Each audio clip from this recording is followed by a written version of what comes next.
শিশু থেকে বৃদ্ধা পর্যন্ত দর্শিতা হচ্ছে। এর হবে কেন?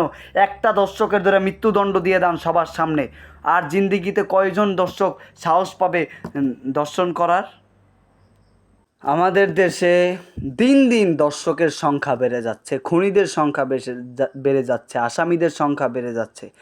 রাস্তাঘাট, পথ, নগর, শহর, বন্দর সব জায়গায় দেখা যায় বলাৎকার, খুন, ধর্ষণ, মিথ্যা নিয়ে মারামারি, এগুলো ওগুলো সব কিছু।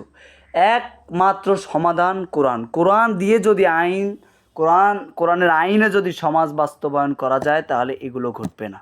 আরে ভাই, প্রতিনিয়ত শিশু থেকে বৃদ্ধা পর্যন্ত দর্শিতা হচ্ছে। এর হবে কেন? একটা দর্শকের ধরে মৃত্যুদণ্ড দিয়ে দেন সবার সামনে, আর জিন্দিগিতে কয়জন দর্শক সাহস পাবে দর্শন করার? আপনারা করতেছেন না এগুলো।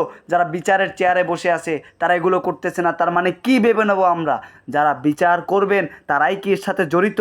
তারাই তো নগ্নতা পছন্দ করেন। তাহলে আপনাদের বিচার করতে সমস্যাটা কোথায়?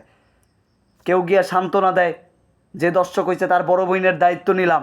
কেউ বলে বাবারে বুঝায়, কেউ পরিবারে বুঝায়, কেউ জাতিরে বুঝায়, হাং তাং সাং। আরে ভাই, এগুলো জাতি বুঝে। ক্ষমতায় যাওয়ার আগে কত কথা আমরা এই দেশ মদিনার সনদে চালাবো, আবার ক্ষমতায় যাওয়ার পরে যখন হিমশিম খেয়ে যাই তখন বলি মধ্যযুগীয় বিচার, ওটা মৃত্যুদণ্ড মধ্যযুগীয় বিচার। তাহলে আপনারা যেই বিচার করবেন, যেই বসুক না কেন, আমি সবার কথাই বলতেছি, আল্লাহ কোরআনের আইন ছাড়া যেই ব্যক্তি অন্য জায়গায় সমাধান খুঁজে নেবে সেটা শান্তির সমাধান হবে না। এখন আপনি বলতে পারেন যে মধ্যযুগীয় আইন, এটা মৃত্যুদণ্ড দেওয়া। তা আপনি মৃত্যুদণ্ড দিতেছেন না, দিন দিন দর্শকের সংখ্যা বাড়তেছে কেন? চোরের হাত কাটতেছেন না, বিদায় দিন দিন চোর বাড়তেছে। লম্পটদের বিচার ঠিক নাই, বিদায় দিন দিন লম্পট বাড়তেছে, চাঁদাবাজ বাড়তেছে, খুনি বাড়তেছে, সন্ত্রাস বাড়তেছে। সঠিক নিয়মে বিচার করেন, সঠিক নিয়মে বিচার করেন, দিন দিনে কম হবে ইনশাল্লাহ, বাড়বে না।